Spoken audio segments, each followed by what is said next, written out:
Dans le silence de nos vies trépidantes, une question subsiste murmurée par l'âme. Pourquoi suis-je ici? Il existe des moments où l'on se sent comme une note solitaire cherchant sa mélodie, une pièce égarée d'une grande mosaïque dont le dessin nous échappe. Nous cherchons des réponses dans le succès, les relations ou les réalisations, mais un vide subtil demeure, une impression que notre véritable raison d'être reste voilée. Et si la carte menant à ce trésor intérieur n'était pas cachée dans un avenir lointain, mais gravée dans le tissu même de notre être, attendant d'être lue? Cette carte existe, et elle se trouve dans les versets anciens et puissants du psaume 139, une méditation sacrée qui promet de reconnecter chaque cœur à son Créateur et à son dessein originel. Ce que nous nous apprêtons à commencer n'est pas une simple étude biblique, mais un pèlerinage de l'esprit, un parcours intentionnel pour aligner notre vie sur la vérité divine qui a été écrite pour nous avant même que le temps ne commence. Le psaume 139 n'est pas seulement un poème d'une beauté exquise, il est une clé spirituelle, un portail divinement orchestré pour nous faire passer de la confusion à la clarté, de l'oubli de soi à la redécouverte de notre identité en Dieu. Préparez votre cœur, car au cours des prochains moments, nous allons explorer comment cette prière inspirée peut devenir le catalyseur d'une transformation profonde, vous guidant pas à pas vers la révélation de la mission unique et merveilleuse pour laquelle vous avez été créés. C'est une invitation à laisser la voix du Créateur étouffer le bruit du monde et à découvrir la vie abondante qui vous attend. Maintenant, avec un cœur ouvert et un esprit disposé, nous nous approchons du texte sacré lui-même. Laissons chaque mot résonner non pas comme une simple poésie ancienne, mais comme une parole vivante, une lettre d'amour écrite par le Créateur à sa créature. C'est ici que commence le véritable dialogue avec le divin, dans la lecture attentive et méditative de cette prière intemporelle. Écoutons la voix de David, qui est aussi l'écho de notre propre âme s'adresser à l'Éternel. « Seigneur, tu me sondes et tu me connais. Tu sais quand je m'assieds et quand je me lève, tu pénètres de loin ma pensée. » La lecture se poursuit, approfondissant cette reconnaissance de l'omniscience divine. Le psalmiste ne ressent aucune crainte face à ce regard pénétrant, mais plutôt un sentiment de sécurité et d'appartenance. Chaque verset est une affirmation que rien en nous n'est caché ou ignoré par celui qui nous a formés. L'intimité est totale, dépassant la compréhension humaine. Tu sais quand je marche et quand je me couche, et toutes mes voies te sont familières. La parole n'est pas encore sur ma langue que déjà, Seigneur, tu la connais entièrement. Ce savoir divin n'est pas distant ou clinique. Il est protecteur, enveloppant. C'est la connaissance d'un Père aimant, d'un gardien vigilant.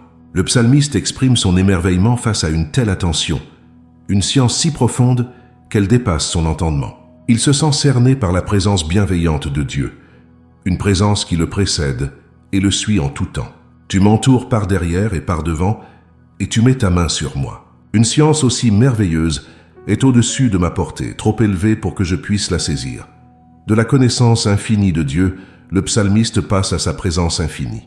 Il n'y a aucun lieu, aucune circonstance où l'on pourrait se soustraire à l'Esprit de Dieu. Cette vérité n'est pas une menace, mais une promesse de compagnie éternelle. Que ce soit dans les hauteurs de la joie ou dans les profondeurs du désespoir, Dieu est là. Il n'existe aucune géographie physique ou spirituelle qui puisse nous séparer de lui. Où irai-je loin de ton esprit et où fuirai-je loin de ta face? Si je monte aux cieux, tu y es. Si je me couche au séjour des morts, t'y voilà.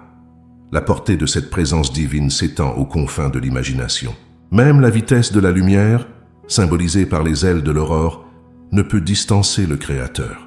Même l'isolement le plus complet, au-delà des mers, ne peut nous soustraire à sa main directrice. La lumière et les ténèbres sont égales pour lui, car sa présence est la source de toute lumière. Si je prends les ailes de l'aurore et que j'aille habiter à l'extrémité de la mer, là aussi ta main me conduira et ta droite me saisira. Si je dis « au moins les ténèbres me couvriront », la nuit devient lumière autour de moi. Même les ténèbres ne sont pas obscures pour toi. La nuit brille comme le jour et les ténèbres comme la lumière. Le psaume atteint ensuite son cœur, le miracle de la création individuelle. La relation entre Dieu et l'individu ne commence pas à la naissance, mais bien avant dans le secret et le mystère de la conception. Chaque être humain est une œuvre d'art divine, tissée avec une intention et un soin infini. C'est dans ce passage que notre valeur intrinsèque est déclarée de la manière la plus puissante. C'est toi qui as formé mes reins qui m'as tissé dans le sein de ma mère. Je te loue de ce que je suis une créature si merveilleuse. Tes œuvres sont admirables, et mon âme le reconnaît bien. Mon corps n'était point caché devant toi, lorsque j'ai été fait dans un lieu secret, tissé dans les profondeurs de la terre. Quand je n'étais qu'une masse informe, tes yeux me voyaient, et sur ton livre étaient tous inscrits les jours qui m'étaient destinés, avant qu'aucun d'eux n'existât. Face à une telle majesté créatrice, l'esprit humain ne peut que s'émerveiller de la pensée de Dieu. Les pensées du Créateur envers nous sont innombrables, plus vastes que le sable au bord de la mer. Chaque réveil est une nouvelle occasion de prendre conscience de cette communion ininterrompue avec lui. Cette contemplation conduit le psalmiste à aligner son cœur sur celui de Dieu, désirant la justice et se séparant de ceux qui s'opposent au divin. Que tes pensées, ô Dieu, me semblent impénétrables, que leur nombre est grand. Si je les compte, elles sont plus nombreuses que les grains de sable. Je m'éveille, et je suis encore avec toi. Ô Dieu, puisses-tu faire mourir le méchant. Homme de sang, éloignez-vous de moi. Ils parlent de toi d'une manière perverse. Ils prennent ton nom en vain, eux, tes ennemis. N'aurais-je pas de la haine, Seigneur, pour ceux qui te haïssent, du dégoût pour ceux qui s'élèvent contre toi? Je les hais d'une parfaite haine. Ils sont pour moi des ennemis. La prière se termine par une invitation, une supplication d'une vulnérabilité totale. Après avoir contemplé la grandeur de Dieu, le psalmiste s'offre entièrement à son examen. C'est l'acte de foi ultime. Demander au Créateur de sonder les profondeurs de son cœur, de mettre en lumière tout ce qui n'est pas aligné avec sa volonté et de le conduire sur le chemin éternel. C'est cette dernière partie qui servira de fondation à notre propre quête de révélation, la porte d'entrée vers la découverte de notre raison d'être divine. Sonde-moi, ô Dieu, et connais mon cœur. Éprouve-moi et connais mes pensées. Regarde si je suis sur une mauvaise voie, et conduis-moi sur la voie de l'éternité. Pour comprendre la puissance transformatrice du psaume 139, il est essentiel de le replacer dans son contexte plus large, celui du livre des psaumes. Ce recueil n'est pas un livre d'instruction ou de loi, mais le livre de prière et le recueil de cantiques d'Israël. Il capture toute la gamme des émotions humaines, de l'abîme du désespoir au sommet de l'exaltation, toujours adressé à Dieu. Chaque psaume est une fenêtre ouverte sur une âme en dialogue avec son Créateur, un témoignage que la foi n'est pas l'absence de doute ou de douleur, mais la persistance de la conversation avec Dieu au milieu de tout cela. Le psaume 139 se distingue comme l'un des sommets de cette intimité, une méditation sereine et profonde sur la relation personnelle entre l'individu et le divin. La tradition attribue la paternité de ce psaume au roi David, une figure dont la vie même est une épopée de foi, d'échec et de rédemption. David n'était pas un théologien de cabinet. Il était un berger, un musicien, un guerrier et un roi. Il a connu la solitude des champs, la peur du champ de bataille, le poids de la couronne et l'amère saveur du péché et du repentir. Cette richesse d'expérience imprègne ses écrits d'une authenticité poignante. Quand David parle de Dieu le sondant, ce ne sont pas des paroles en l'air. Ce sont les mots d'un homme qui a été élevé de l'anonymat à la royauté par la main de Dieu, qui a connu la chute et le pardon, et qui a appris que rien dans son cœur ne pouvait être caché à son Créateur. Contrairement à de nombreux autres psaumes qui naissent d'une crise spécifique, comme une maladie, une persécution ou un péché, le psaume 139 semble provenir d'un lieu de contemplation mature. Il ne s'agit pas d'un cri de détresse, mais d'un hymne de reconnaissance né d'une longue et profonde marche avec Dieu. C'est le fruit d'années, voire de décennies, de méditation sur la nature de Dieu. Le psalmiste ne découvre pas ces vérités pour la première fois. Il les célèbre. Il s'émerveille d'une connaissance qu'il a intégrée au plus profond de son être. C'est pourquoi ce psaume résonne avec une telle autorité. Il ne s'agit pas d'une théorie, mais d'un témoignage vécu de la fidélité et de la grandeur de Dieu. Sur le plan littéraire, le psaume 139 est un chef-d'œuvre de la poésie hébraïque. Il utilise des images saisissantes et des parallélismes pour rendre tangibles des concepts théologiques abstraits. L'idée de fuir Dieu est illustrée par des images cosmiques, comme prendre les ailes de l'aurore ou habiter à l'extrémité de la mer. La création de l'individu est décrite avec la métaphore intime et délicate d'un tissage dans le secret. Cette approche poétique n'est pas un simple embellissement. Elle est conçue pour contourner les défenses de l'intellect et parler directement au cœur et à l'imagination, permettant à l'âme d'expérimenter la vérité plutôt que de simplement la comprendre. Le cœur théologique du psaume repose sur la révélation personnelle des attributs de Dieu, souvent appelés ses omnis. Premièrement, l'omniscience. Dieu sait tout de nous, non pas d'une manière distante et clinique, mais intime et complète. Deuxièmement, l'omniprésence. Il n'y a aucun lieu physique, émotionnel ou spirituel où nous pourrions nous trouver hors de sa portée et de sa présence bienveillante. Troisièmement, l'omnipotence, sa toute-puissance, démontrée non par des actes de jugement cosmique, mais par l'acte infiniment personnel et détaillé de notre propre création. Le génie du psaume est de présenter ces vérités non pas comme des doctrines, mais comme les facettes d'une relation d'amour. C'est dans sa description de la création individuelle que le psaume révèle son pouvoir le plus révolutionnaire. Dans l'Antiquité, la valeur d'une personne était souvent liée à sa lignée, sa tribu ou sa fonction sociale. Le psaume 139 déclare une vérité radicalement différente. Chaque être humain, dès sa conception, est une œuvre d'art intentionnelle et merveilleuse de Dieu. L'expression « tissée dans le sein de ma mère » suggère un soin, une attention aux détails et un amour infini. Cette vérité biblique est le fondement de la dignité humaine. Elle affirme que notre valeur n'est pas dérivée de nos réalisations, de l'opinion des autres ou de notre utilité, mais est intrinsèque, accordée par le Créateur lui-même. La puissance spirituelle du psaume 139 découle directement de cette affirmation d'identité. Il agit comme un antidote spirituel au mensonge du rejet, de l'insignifiance et de la solitude. Lorsque l'âme commence à absorber la vérité qu'elle est entièrement connue, constamment accompagnée et merveilleusement créée par Dieu, une guérison profonde s'opère, les peurs s'apaisent, le besoin de validation extérieure diminue et une confiance fondamentale s'installe. Le psaume ne fait pas que nous informer sur Dieu, il nous transforme en nous réalignant sur la perception que Dieu a de nous. C'est ce réalignement qui ouvre la porte à la découverte de notre raison d'être. En fin de compte, le psaume 139 est bien plus qu'un beau poème. C'est un chemin spirituel tracé. Les 22 premiers versets construisent un fondement inébranlable de sécurité et d'identité. Ce n'est qu'après avoir établi cette base solide que le psalmiste peut prier en toute confiance les versets finaux. « Sonde-moi, ô Dieu, et conduis-moi sur la voie de l'éternité. » Il comprend qu'on ne peut découvrir sa voie sans d'abord être certain de l'amour et de la sagesse du guide.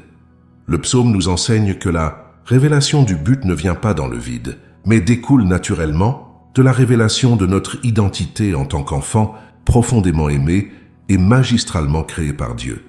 C'est la sécurité de savoir qui nous sommes, qui nous donne le courage de demander où nous devons. Aller point au-delà de la beauté poétique du psaume 139. Se cache une clé spirituelle, un principe de fonctionnement divin, souvent négligé par une lecture superficielle. Beaucoup admirent le texte comme une œuvre d'art littéraire, mais peu comprennent qu'il a été conçu comme un instrument de transformation, un mécanisme spirituel pour réaligner l'âme avec son Créateur. Dans la sagesse biblique, les structures, les cycles et même les nombres ne sont jamais le fruit du hasard. Ils sont des signatures divines, des indicateurs de schémas plus profonds, non pas comme des formules magiques, mais comme des reflets de l'ordre et de l'intention de Dieu. Ce psaume ne fait pas exception. Il contient en lui-même le mode d'emploi pour son application la plus profonde, une feuille de route pour passer de la simple admiration à une révélation personnelle vécue. Le secret de l'activation de la puissance de ce psaume réside dans une période d'engagement intentionnel, à un parcours de 18 jours. Ce choix de durée n'est ni aléatoire ni pragmatique. Il est profondément symbolique et spirituellement significatif. Il sert de cadre, de récipient sacré pour le travail que Dieu veut accomplir dans le cœur de celui qui cherche. En s'engageant dans ce cycle temporel spécifique, le chercheur signale à son propre esprit et au monde spirituel sa détermination à ne pas se contenter d'une lecture passagère, mais à s'immerger complètement dans la vérité jusqu'à ce qu'elle porte ses fruits. C'est un acte de foi qui déclare que l'on s'attend à ce que la parole de Dieu soit vivante et agissante, capable de remodeler la perception de soi et de sa destinée. La raison pour laquelle la durée de 18 jours a été choisie est enracinée dans la langue hébraïque originale, la langue dans laquelle le cœur de David s'est exprimé. En hébreu, les lettres ont aussi une valeur numérique. Le nombre 18 correspond au mot « shai », orthographié avec les lettres Tchet et Yud. Ce mot « shai » est l'un des plus puissants et des plus chargés de sens de toute la Bible. Il signifie vie. Pas seulement l'existence biologique, mais la vitalité, la substance, l'essence même de l'être animé par le souffle divin. Un parcours de 18 jours est donc symboliquement un parcours dans la vie, un pèlerinage intentionnel vers la plénitude de la vie que Dieu a originellement conçue pour chaque être humain. Comprendre cette signification du mot « Chai » transforme radicalement notre approche. Ce n'est plus un simple décompte de jours, mais une immersion progressive dans la vie elle-même. Chaque jour de ce cycle devient un pas de plus pour s'éloigner d'une existence marquée par la confusion et le manque de but, et pour entrer dans une vie vibrante de sens et de direction divine. C'est un processus pour se réaligner avec le souffle originel de Dieu, celui qui a transformé la poussière en une âme vivante. Il s'agit de redécouvrir et de réclamer la vie abondante promise, une vie qui ne se mesure pas en possession ou en réalisation, mais en alignement avec la raison d'être éternelle pour laquelle nous avons été créés. Le lien entre ce principe de vie et le psaume 139 est d'une cohérence divine parfaite. Le psaume est, dans son essence, une méditation sur l'origine de la vie. Il décrit avec une intimité et une précision stupéfiantes comment Dieu est l'auteur de notre existence, nous tissant dans le secret, formant nos organes internes et inscrivant nos jours dans son livre avant même que nous respirions. Par conséquent, méditer sur le texte qui décrit la création de notre vie, sur une période de temps qui symbolise la vie elle-même, crée une résonance spirituelle puissante. C'est un acte d'alignement total, où le contenu du message et la structure du processus se renforcent mutuellement pour produire une transformation profonde. Il est crucial de distinguer cette approche de toute forme de superstition ou de numérologie. La puissance ne réside pas dans le chiffre 18 en tant que tel, comme un talisman ou une incantation. La puissance réside dans le principe divin qu'il représente et dans l'obéissance disciplinée qu'il encourage. Le cadre de 18 jours est un outil, un treillis sur lequel la vigne de notre vie spirituelle peut grimper et s'épanouir. La véritable transformation vient de l'exposition quotidienne et prolongée à la vérité de la parole de Dieu. C'est la constance de l'écoute, la persévérance dans la méditation et l'ouverture du cœur qui permettent à l'Esprit de Dieu de faire son œuvre de guérison et de révélation. Le principe spirituel à l'œuvre est celui de l'immersion et de la saturation. De la même manière qu'un tissu plongé dans une teinture prend progressivement et complètement la couleur de cette dernière, notre esprit, lorsqu'il est immergé dans la vérité de notre identité en Dieu, commence à en être saturé. Les mensonges de l'insignifiance, du rejet et de l'accident sont progressivement délavés et remplacés par la couleur éclatante de la vérité. Nous sommes connus, présents à Dieu et créés de manière merveilleuse. Les 18 jours fournissent le temps nécessaire pour que cette saturation passe de l'intellect au cœur, de la connaissance théorique à la conviction inébranlable qui change la vie. Ce parcours de 18 jours est donc bien plus qu'un programme d'études. C'est une invitation à entrer dans un rythme divin de révélation. C'est une opportunité de participer activement à l'œuvre que Dieu veut accomplir en nous, en lui donnant l'espace et le temps nécessaires. En acceptant cette invitation, nous faisons un pas de foi, déclarant notre confiance que le Dieu qui a planifié notre vie avant le commencement des temps est plus que disposé à nous la révéler lorsque nous le cherchons de tout notre cœur. C'est le début d'un dialogue intentionnel où nous nous présentons chaque jour pour écouter la voix du Créateur, prêts à être conduits, pas à pas, sur la voie de l'éternité pour laquelle il nous a créés. Ayant posé les fondations théologiques et spirituelles, le moment est venu de passer de la contemplation à l'action, de la connaissance à la pratique, car la vérité, pour devenir transformatrice, doit être vécue, intégrée dans le tissu de nos journées. Ce qui suit n'est pas une formule rigide, mais une invitation à un rendez-vous sacré, un guide pour structurer ces 18 jours d'immersion afin que le cœur puisse s'ouvrir et recevoir la plénitude de ce que Dieu désire révéler. C'est un chemin balisé, une discipline aimante que l'on s'offre à soi-même pour honorer la quête de son âme et pour créer l'espace nécessaire à la rencontre divine. La transformation ne survient pas par accident. Elle est le fruit d'une intentionnalité consacrée. Le choix du moment pour cette pratique est de la plus haute importance. Il est conseillé de dédier à ce pèlerinage intérieur les premières minutes de chaque journée. L'aurore porte en elle une quiétude particulière, un silence où le bruit du monde n'a pas encore commencé son assaut. En choisissant de rencontrer Dieu avant toute autre sollicitation, on lui offre les prémices de son temps, de son attention et de son énergie. C'est un acte prophétique qui déclare que sa voix sera la première et la plus importante de la journée. L'esprit est alors plus réceptif, le cœur moins encombré, et la vérité semée dans ce sol frais a toute la journée pour germer et prendre racine. La posture du corps influence l'attitude du cœur.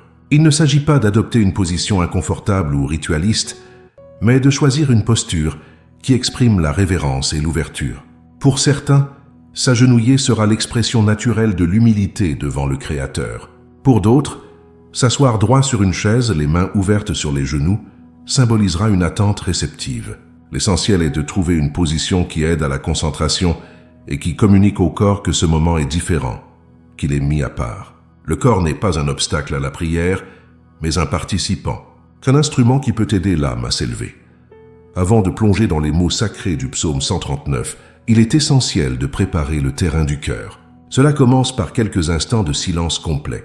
Fermer les yeux, prendre plusieurs respirations profondes et lentes, et consciemment déposer aux pieds de Dieu les soucis, les listes de tâches, les angoisses. Puis, une prière simple d'invocation peut être murmurée. « Esprit Saint, viens éclairer cette parole pour moi. Ouvre les yeux de mon cœur pour que je puisse voir, les oreilles de mon esprit pour que je puisse entendre ce que le Père veut me dire aujourd'hui. » Cet acte d'humilité et d'invitation est la clé qui ouvre la porte à la révélation. La lecture du psaume 139 devient alors l'acte central de cette rencontre. Il est recommandé de le lire en entier chaque jour, à voix haute si possible. Entendre les mots prononcés leur donne un poids, une substance qui aide à la concentration. La lecture ne doit pas être précipitée. Il s'agit de savourer chaque verset, de laisser les images poétiques se former dans l'esprit. Chaque jour, bien que le psaume entier soit lu, l'attention méditative se portera plus particulièrement sur les versets correspondant à la phase en cours. Les premiers jours, l'accent sera mis sur l'omniscience de Dieu. Les jours suivants, sur le miracle de sa création. Et enfin, sur l'invitation à être sondé et conduit. Après la lecture, la vérité doit être personnalisée et proclamée. C'est une étape cruciale pour passer de la connaissance passive à la foi active. Cela se fait en transformant les versets en déclaration personnelle à la première personne. Face au verset qui dit « C'est toi qui as formé mes reins », la déclaration devient « Je proclame et je crois que c'est toi, ô Dieu, qui as formé mes reins. Je ne suis pas un accident. » Face au mot « Je suis une créature si merveilleuse », la déclaration est « Je déclare aujourd'hui que je suis une créature merveilleuse, faite par toi.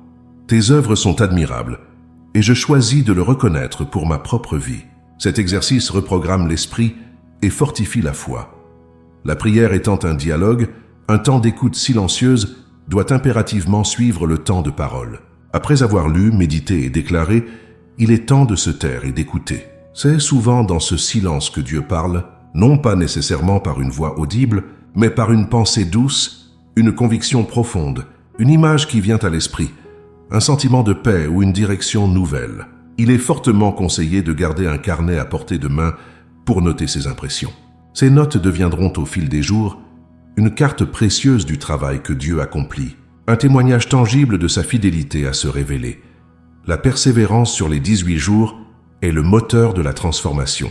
Il y aura des matins où la motivation manquera, où l'esprit sera distrait, où le cœur sec. Ce sont précisément ces jours-là que la discipline est la plus fructueuse. Chaque jour de pratique est comme une goutte d'eau qui tombe sur la pierre de nos fausses identités et de nos doutes. Une seule goutte semble n'avoir aucun effet, mais la persévérance de 18 jours de gouttes successives finit par creuser la pierre et par remodeler le paysage de notre âme.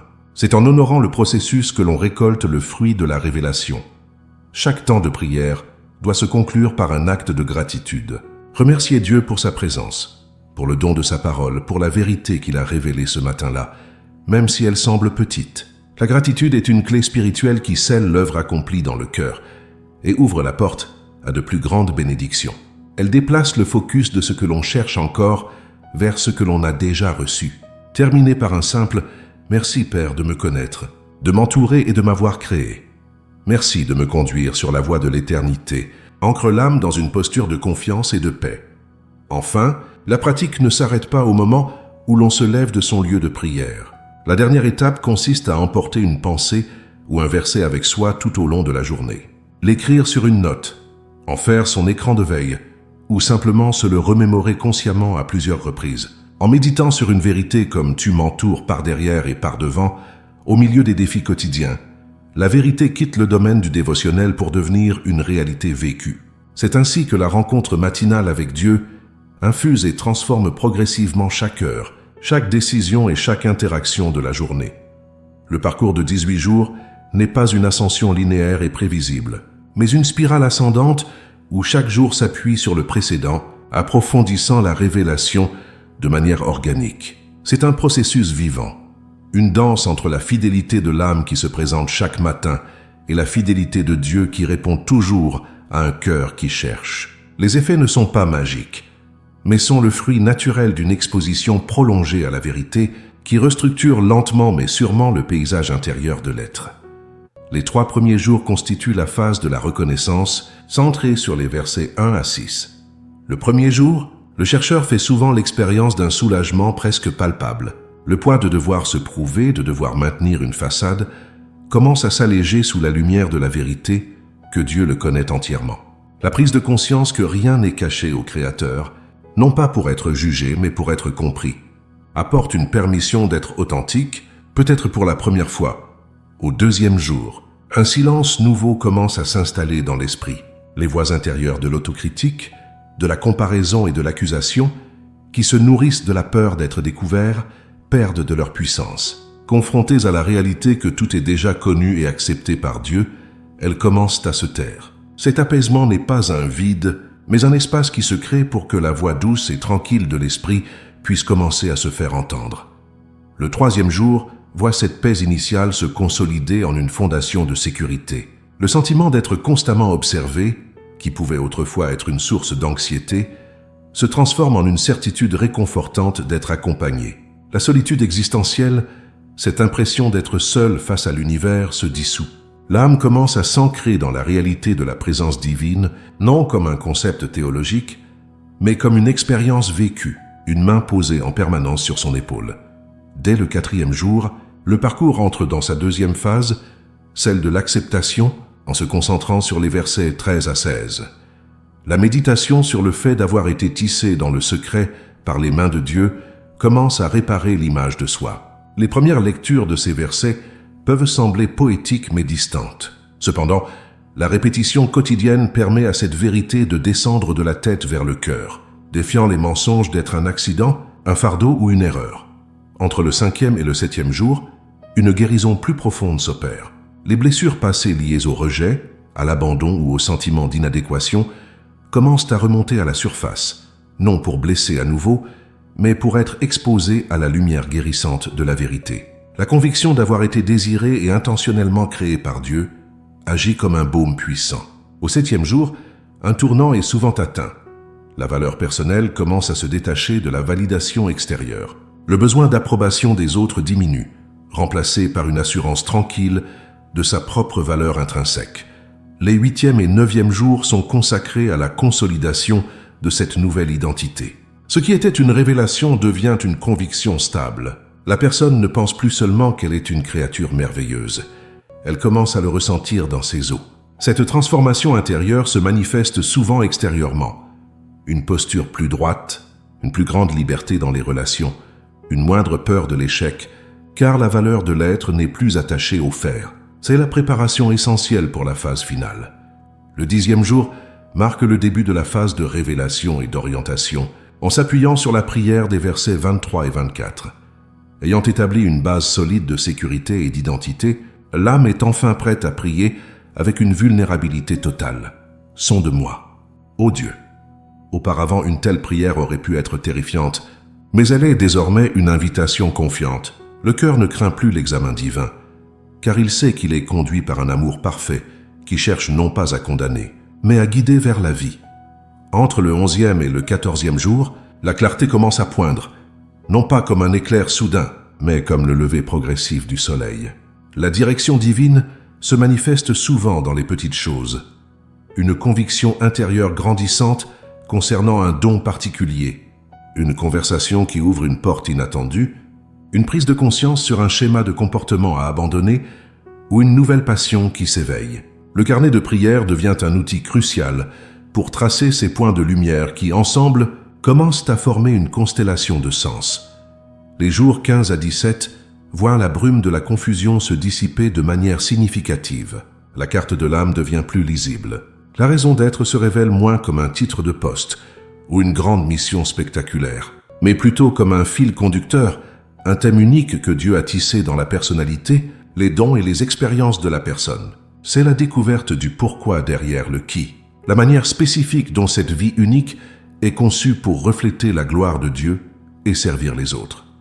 Le 18e et dernier jour est l'aboutissement du processus. Il n'apporte pas nécessairement toutes les réponses pour le reste de la vie, mais il procure une conviction profonde et une clarté inébranlable sur les prochaines étapes.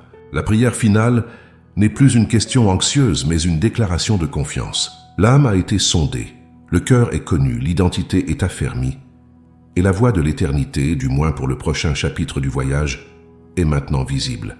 Il y a un sentiment d'alignement, de paix et d'impatience sainte à commencer à marcher dans la vie pour laquelle on a été si merveilleusement créé. Ce parcours progressif révèle un principe divin fondamental. Dieu construit toujours sur des fondations solides. Il établit d'abord notre sécurité dans son omniscience, guérit ensuite notre identité par la révélation de sa création. Et ce n'est qu'alors, lorsque nous sommes solidement ancrés dans son amour, qu'il nous révèle notre direction. Chercher sa raison d'être sans d'abord comprendre sa valeur en Christ, c'est construire une maison sur du sable. Ces 18 jours sont le processus divinement orchestré pour creuser jusqu'au roc. La vérité de ce parcours spirituel ne réside pas dans une théorie abstraite, mais dans la multitude de vies qu'elle a touchées et transformées. Les principes contenus dans le psaume 139 ne sont pas de simples reliques d'une piété ancienne. Ils sont des forces vives et agissantes qui continuent de libérer les âmes de la confusion et de l'insignifiance. D'innombrables personnes, issues de tous horizons, se sont engagées sur ce chemin de 18 jours et ont émergé de l'autre côté, non pas avec une formule magique, mais avec une clarté tranquille et une assurance renouvelée quant à leur place dans le plan de Dieu. Ces histoires ne sont pas des exceptions, mais des confirmations de la promesse de Dieu de se révéler à ceux qui le cherchent de tout leur cœur. Considérons l'histoire de Claire, une mère de famille de 42 ans qui, malgré l'amour pour ses enfants et son mari, se sentait de plus en plus invisible. Son identité s'était dissoute dans ses rôles de mère, d'épouse et d'employée à temps partiel. Elle confiait se sentir comme un rouage fonctionnel dans la machine familiale, son propre nom et ses propres rêves enfouis sous une pile de responsabilités. Le mensonge qu'elle avait fini par croire était que sa valeur était entièrement conditionnée par son utilité pour les autres. Lorsqu'elle a commencé le parcours des 18 jours, c'était avec un mélange de scepticisme et de désespoir, se demandant si quelque chose pouvait vraiment changer ce sentiment profondément enraciné. Le tournant pour Claire s'est produit autour du 7e jour, au cœur de la phase de l'acceptation. Alors qu'elle méditait sur les mots « Je suis une créature si merveilleuse », quelque chose s'est brisé en elle. Pour la première fois, elle n'a pas lu ces mots comme un joli poème, mais comme une déclaration de vérité personnelle et divine la concernant. Elle a réalisé que son Créateur ne la voyait pas comme une fonction, mais comme son chef-d'œuvre. La prise de conscience que Dieu l'avait tissée intentionnellement, avec ses dons uniques, ses passions et sa personnalité, avant même qu'elle ne devienne mère ou épouse, a restauré sa dignité intrinsèque. La paix qui a suivi n'était pas l'absence de responsabilité, mais la présence d'une identité qui les transcendait toutes. Il y a aussi le témoignage de Julien, un jeune homme de 29 ans, ambitieux et réussi dans le domaine de la finance. Pour le monde extérieur, il avait tout pour lui, mais intérieurement, il était rongé par un sentiment de vide. Chaque promotion, chaque bonus ne faisait que repousser le sentiment d'inutilité pour un court instant. Il courait sur un tapis roulant, poursuivant un horizon qui reculait sans cesse. En entamant le parcours, il a été confronté à la première phase, celle de la reconnaissance. L'idée que Dieu connaissait ses pensées de loin, y compris son ambition secrète et son insatisfaction, était à la fois déstabilisante et libératrice. Il ne pouvait plus se cacher derrière son succès. Pour Julien, la percée est survenue dans la phase finale, celle de la révélation. Après avoir solidifié son identité, non pas dans ce qu'il faisait, mais dans qui il était en tant que création de Dieu, il a prié avec une honnêteté brute « Sonde-moi, ô Dieu, et conduis-moi sur la voie de l'éternité ». La réponse n'est pas venue sous la forme d'une instruction de démissionner, mais comme une prise de conscience progressive. Il a compris que ses compétences en finance n'étaient pas le problème, mais que son cœur n'était pas aligné avec un but plus grand. Lentement, des portes se sont ouvertes pour qu'il utilise ses dons pour conseiller des organisations à but non lucratif et des jeunes entrepreneurs trouvant une joie profonde à construire quelque chose de significatif plutôt que de simplement accumuler. Ces expériences modernes ne sont que l'écho contemporain de vérités bibliques profondes, vécues par les saints d'autrefois. La Bible elle-même est un recueil de témoignages d'hommes et de femmes, dont la vie illustre la puissance du psaume 139, le principe selon lequel Dieu connaît et planifie nos jours, avant même leur existence, n'est pas une simple notion poétique. C'est le fil conducteur de l'histoire du salut, la signature de la providence divine à travers les âges. Pensez à la vie de Joseph. Vendu en esclavage par ses frères, faussement accusé et jeté en prison, sa vie semblait être une série de catastrophes injustes et insensées. Où était le plan de Dieu dans la citerne ou le cachot? Pourtant, chaque étape, aussi douloureuse soit-elle, était un jour inscrit dans le livre de Dieu, un fil que le tisserand divin utilisait pour une tapisserie bien plus grande. Des années plus tard, en tant que gouverneur de l'Égypte, il a pu dire à ses frères « Vous aviez médité de me faire du mal. Dieu l'a changé en bien. » Joseph a vécu la vérité du psaume 139 sans même l'avoir lu, faisant confiance au fait que même dans les profondeurs de la terre, la main de Dieu était à l'œuvre. L'auteur du psaume lui-même, le roi David, est peut-être le meilleur exemple de ce principe. Sa vie n'était pas une ligne droite vers la gloire. Il était un jeune berger, ignoré par sa propre famille, puis un héros national, un fugitif traqué, un roi puissant, un pécheur brisé et un homme selon le cœur de Dieu. Le psaume 139 est le fruit de sa maturité spirituelle, sa conclusion après une vie d'épreuves et de triomphes.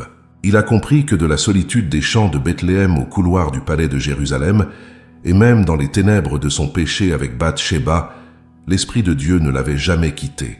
Sa prière finale, sonde-moi, est celle d'un homme qui a appris par expérience que la seule voie sûre est celle tracée par le Créateur.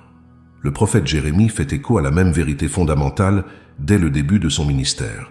Lorsque Dieu l'appelle, il ne lui dit pas de développer ses compétences ou de gagner en expérience. La première chose que Dieu lui révèle est une vérité qui remonte avant sa naissance. Avant que je t'ai formé dans le ventre de ta mère, je te connaissais. Et avant que tu sois sorti de son sein, je t'avais consacré, je t'avais établi prophète des nations.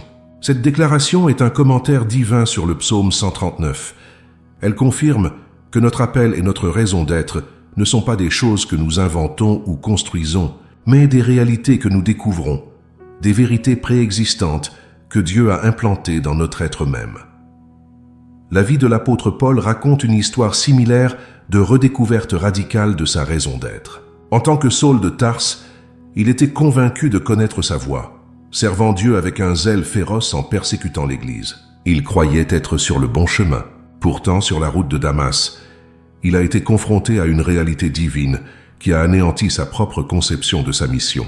Le processus de révélation pour Paul a été soudain et aveuglant, mais il l'a conduit à comprendre qu'il avait été mis à part dès le sein de sa mère, non pas pour détruire l'Église, mais pour la construire parmi les nations. Sa vie est un témoignage puissant que la voie de l'éternité de Dieu peut être radicalement différente de la mauvaise voie que nous pensons être la bonne. Ces figures bibliques, tout comme Claire et Julien, partagent un point commun.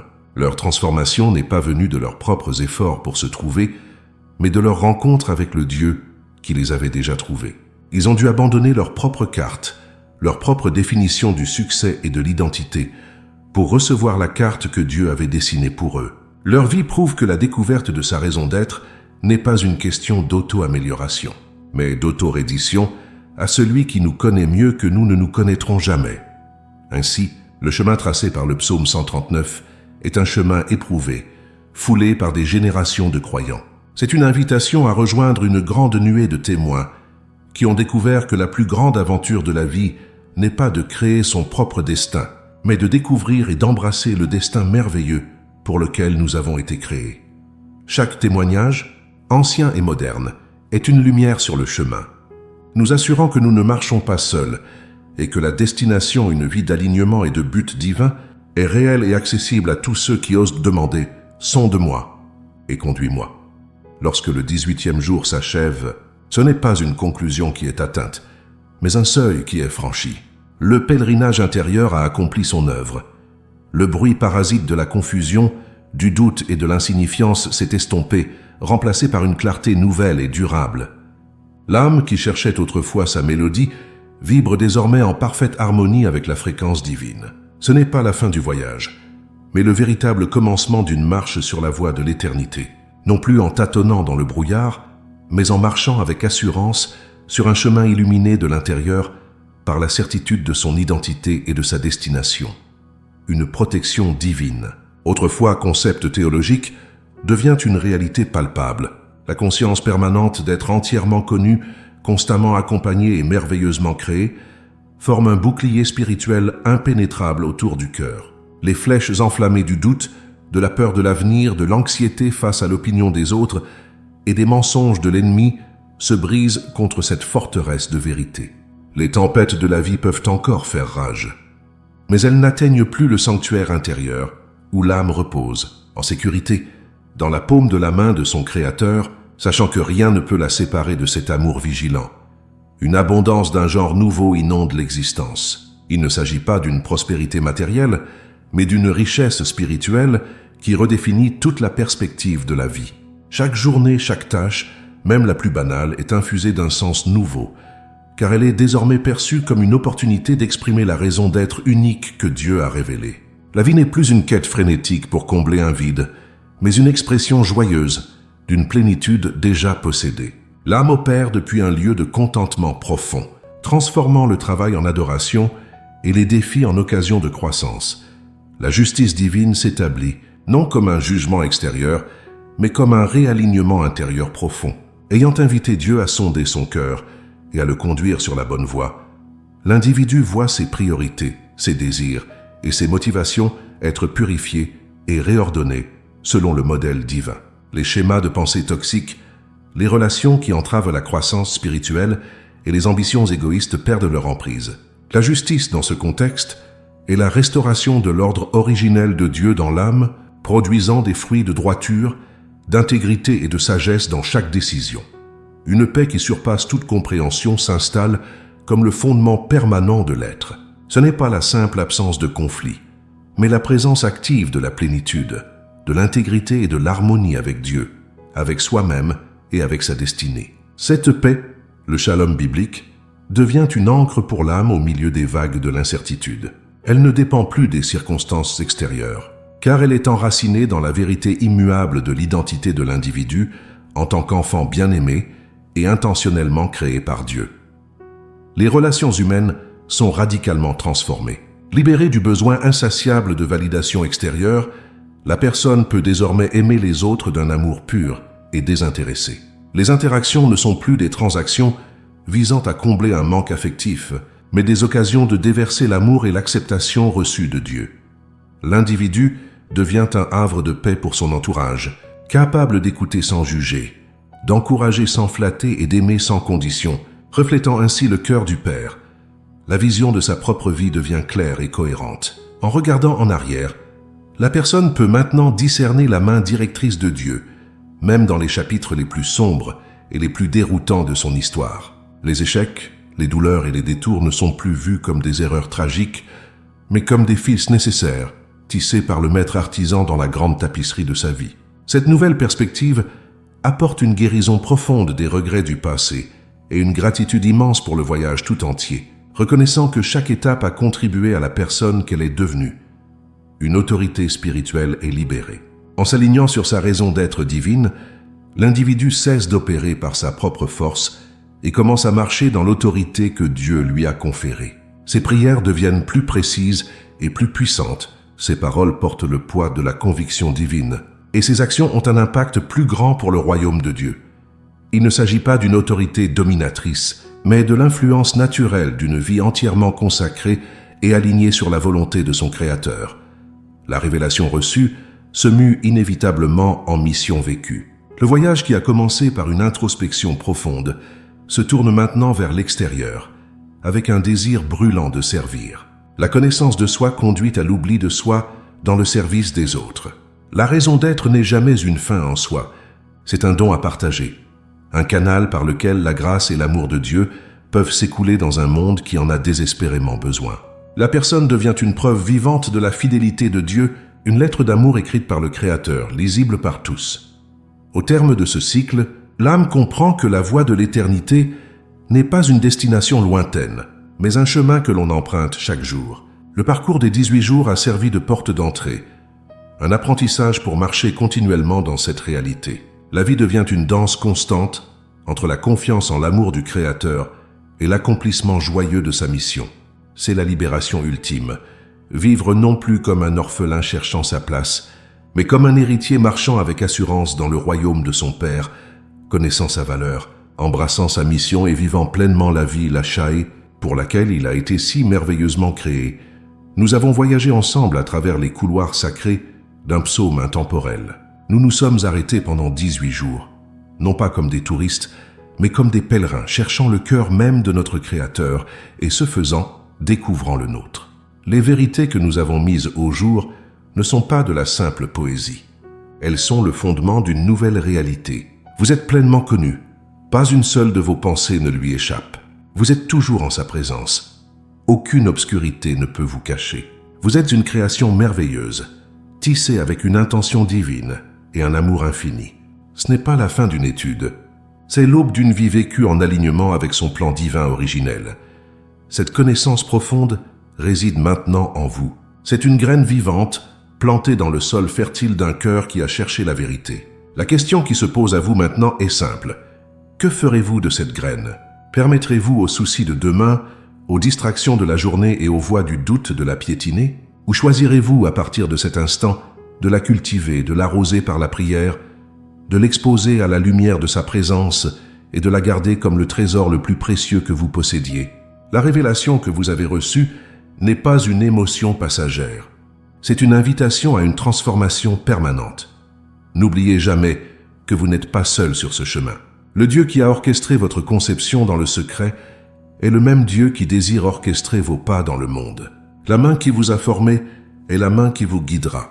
L'esprit qui vous a accompagné dans les hauteurs et les profondeurs imaginaires du psaume est le même esprit qui marchera avec vous dans les joies et les épreuves réelles de votre vie. Votre raison d'être n'est pas un fardeau à porter seul, mais une danse à vivre en partenariat constant avec votre Créateur. Faites-lui confiance pour éclairer la prochaine étape et la suivante. Aujourd'hui, vous vous tenez à la croisée des chemins. Derrière vous se trouve le sentier familier de l'incertitude, de la recherche de validation et de la vie menée selon les termes du monde. Devant vous s'ouvre la voie de l'éternité, un chemin moins fréquenté mais infiniment plus gratifiant, un chemin d'identité assurée et de but divin. Choisir de rester immobile, c'est choisir de régresser. Le confort de l'ancienne confusion est une illusion. Le véritable appel est d'avancer dans la plénitude de la vie, la Chaï pour laquelle vous avez été créé, en embrassant le mystère et la majesté de votre destinée. C'est pourquoi, en cet instant, je vous invite à sceller cet engagement dans votre cœur. Non pas par une promesse grandiose, mais par une prière simple et sincère, une reddition de votre volonté à la sienne. Murmurez-le là où vous êtes, Père, je crois. Je crois que tu me connais, que tu es avec moi et que tu m'as créé de manière merveilleuse. J'abandonne ma propre recherche de sens et je reçois la raison d'être que tu as écrite pour moi. Sonde mon cœur, non plus comme une prière lointaine, mais comme une invitation quotidienne. Conduis-moi car je choisis de te suivre. Et maintenant, marchez en avant, non plus comme un orphelin cherchant sa place, mais comme un fils, une fille du roi très haut, revêtu de dignité et de but. Que la certitude de son regard sur vous soit votre force. Que la conscience de sa présence soit votre paix. Que la merveille de votre création soit votre joie. Votre histoire n'est pas un accident. Vos jours sont inscrits dans son livre. Votre chemin est tracé avec un amour éternel. Allez, et vivez pleinement, audacieusement et magnifiquement la vie unique et glorieuse que Dieu, dans son infinie sagesse, a conçue pour vous seul.